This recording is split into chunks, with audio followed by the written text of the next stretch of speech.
लद्दाखमधील गलवान घाटीत भारतीय हद्दीत घुसखोरी करू पाहणाऱ्या चीनी घुसखोरांना भारतीय सैनिकांनी त्यांची जागा दाखवून देत मोठा दणका देत पाणी पाजले। यामध्ये चीनचे मोठ्या संख्येत सैनिक मारून भारत मातेची वीर सुपुत्र देखील शहीद झाले। या वीर सैनिकांना मूर्तिजापूर स्वच्छता अभियान मूर्तिजापूर व ग्रामीण पत्रकार संघ तसेच मूर्तिजापूरकरांच्या वतीने भावपूर्ण श्रद्धांजली अर्पित करण्यात आली। यावेळी चीनी मालाची तोडफोड व होळी करून शहीद वीरांना श्रद्धांजली अर्पण करण्यात आली। तसेच चीनी माल यापुढे वापरणे बंद करण्याची शपथ उपस्थितांनी घेतली। यावेळी भारत माता की जय, वंदे मातरम, शहीद वीर अमर रहे अशा घोषणांनी परिसर दणाणून गेला। सर्वप्रथम मूर्तिजापूर स्वच्छता अभियान मूर्तिजापूरचे ज्येष्ठ मार्गदर्शक प्राचार्य सत्यनारायण तिवारी, रामकृष्ण गावंडे, समाजसेवक कमलाकर गावंडे, कैलास महाजन, राहुल गुल्लाने, रितेश सबाजकर, भारतीय सैन्यात असलेले आणि आता सुट्टीवर आलेले सैनिक शुभम इंगळे, प्राध्यापक दीपक जोशी, प्राध्यापक राऊत, प्राध्यापक पांडे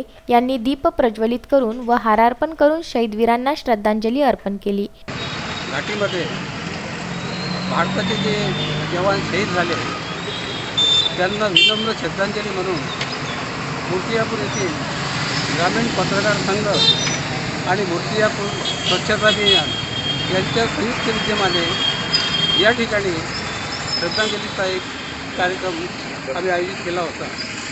आम्हाला खूप दुःख आहे की आमच्या देशातील भारतीय जवानांनी आपल्या प्राणाची आहुती दिली आणि या ठिकाणी मूर्तिजापूर शहरातील असंख्य नागरिक या ठिकाणी उपस्थित झाले।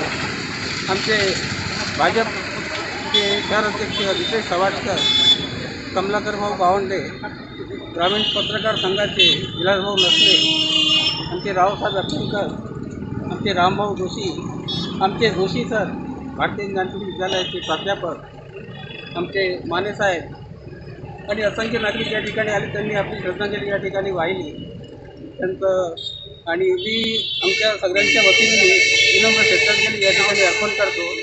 तर ग्रामीण पत्रकार संघाचे जिल्हाध्यक्ष विलास नसले, जिल्हा मराठी पत्रकार संघाचे सदस्य जयप्रकाश रावत, पत्रकार संतोष माने, गौरव अग्रवाल, निलेश सुखसोळे, सोहेल शेख आदींचा सहभाग होता। मूर्तिजापूरचे ठाणेदार शैलेश शेडके यांच्या मार्गदर्शनाखाली पोलीस कॉन्स्टेबल हंबर्डे व आसिफ अहमद यांनी चोख बंदोबस्त ठेवला होता। बाळासाहेब गणोरकर, विदर्भ न्यूज, मूर्तिजापूर।